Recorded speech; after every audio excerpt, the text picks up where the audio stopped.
क्या देखते हैं? क्या किसी प्रकार से वोट बैंक को लेकर कहीं ना कहीं कोई राजनीति हो रही है?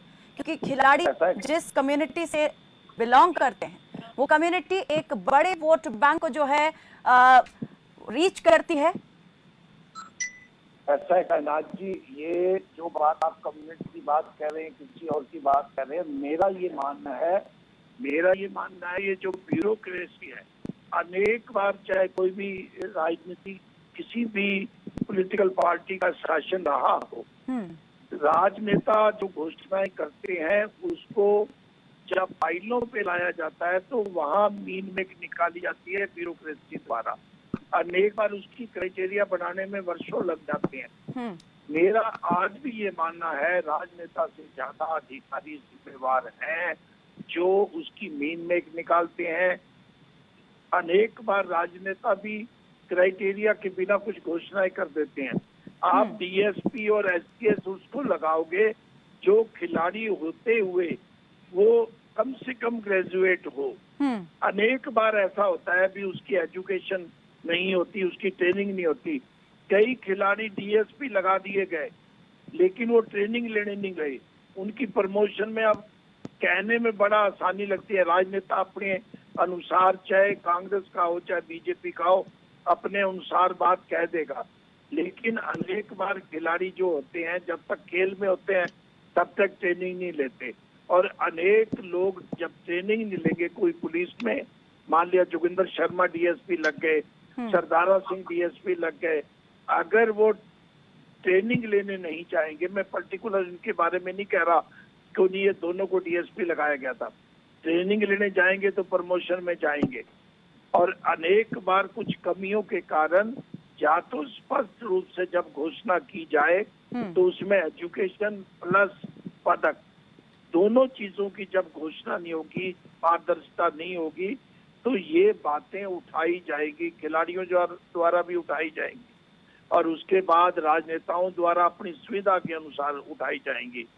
मुझे दोनों बातों पे, ये चाहे भारतीय जनता पार्टी के प्रवक्ता हो चाहे कांग्रेस के प्रवक्ता हो, खिलाड़ी जब तक खिलाड़ी रहता है तब तक खिलाड़ी है। अगर वो किसी राजनीतिक पार्टी में शामिल हो गया है तो फिर वो बयान। ठीक है, आप ये कह रहे हैं भाटिया जी कि कहीं ना कहीं पॉलिसी मेकिंग में जो ये दोष है वो रहता है और उसके चलते आगे ये सारी परेशानियां और खामियां बढ़ती जाती हैं और इसका खामियाजा कहीं ना कहीं राजनीतिक दलों को उठाना पड़ता है। लेकिन फिलहाल दल फायदा नहीं, कायनात जी, राजनीतिक दल लाभ उठाते हैं और खिलाड़ियों को नुकसान होता है। अब इस रूप में अब जिस प्रकार से ये विवाद चल रहा है, यहाँ पर आप क्या देख रहे हैं? किसे राजनीतिक फायदा या नुकसान हो सकता है इससे? नहीं, मैं फिर वही बात कह रहा हूँ, आज के दिन जो दीपेंद्र हुड्डा ने बात उठाई है वो सही हो सकती है, वो मैं उसके फैक्ट्स में नहीं गया, लेकिन ये भी ब्यूरोक्रेसी में कोई ना कोई कमी है। जब ब्यूरोक्रेसी को आप खिंचाई नहीं करोगे, अभी सारे नियम नायब सिंह सैनी चेंज कर रहे हैं, पुरानी चीजें क्यों चेंज कर रहे हैं? क्योंकि कमी रह गई थी पहले। और खिलाड़ियों के मामले में भी मैं अनेक खिलाड़ियों को मानता हूँ, इस भारतीय जनता पार्टी के शासन में कम से कम, मैं उन खिलाड़ियों का नाम लेके नहीं देना चाहता, मेरे पास समाचार प्रकाशित करने के लिए आए कि उन्हें अधिकार नहीं मिल रहा, उनको जो अधिकार मिलना चाहिए वो अधिकार नहीं मिल रहा। ठीक है, तो यहाँ पर जो खिलाड़ियों को लेकर मान सम्मान का विषय उठा है, आपको क्या लग रहा है कि ये खिलाड़ियों के ही नफे नुकसान तक सीमित रहने वाला है या इसका दूरगामी परिणाम जो है राजनीतिक दलों को भी मिलने वाला है, किसी को फायदे के रूप में तो किसी को नुकसान के रूप में? देखो, हरियाणा की खिलाड़ियों का जो मामला है बड़ा मामला है, किसान जवान और खिलाड़ी का ये प्रदेश है जी, तो इसमें पहले ही चलिए यही बात पूरी हो जाती है, किसान जवान और जो हमारा खिलाड़ी है उस पर तमाम चीजें जो है यहाँ पर निर्भर करती हैं और कहीं ना कहीं एक बड़ा वोट बैंक जो है इनके पीछे आकर भी खड़ा होता है। वेद प्रकाश, अंतिम प्रतिक्रिया आपकी तरफ से जल्दी से, ये जो मामला है कहाँ तक जाने वाला है और क्या राजनीतिक लाभ जो है इसको लेकर के उठाएंगे राजनीतिक दल? देखिए कायनात जी, मेरा ये मानना है खिलाड़ी राष्ट्र की और प्रदेश की खिलाड़ियों को फायदा करेंगे या ज्यादा अपना फायदा होगा? हाँ, मैं वही कह रहा हूँ, सुन तो लीजिए, वो राष्ट्र की धरोहर होते हैं, कोई भी पॉलिसी बने उसमें सुधार की गुंजाइश होती है, उसमें राजनीति नहीं होनी चाहिए और खिलाड़ियों को किससे अधिक कितना लाभ हो वो पॉलिसी बनानी चाहिए और खेल और खिलाड़ी को वोट बैंक की राजनीति से नहीं जोड़ना चाहिए। ठीक है, राजनीति मुकुल जी जल्दी से आप बताइए जल्दी से कैसे इसको देख रहे हैं अभी।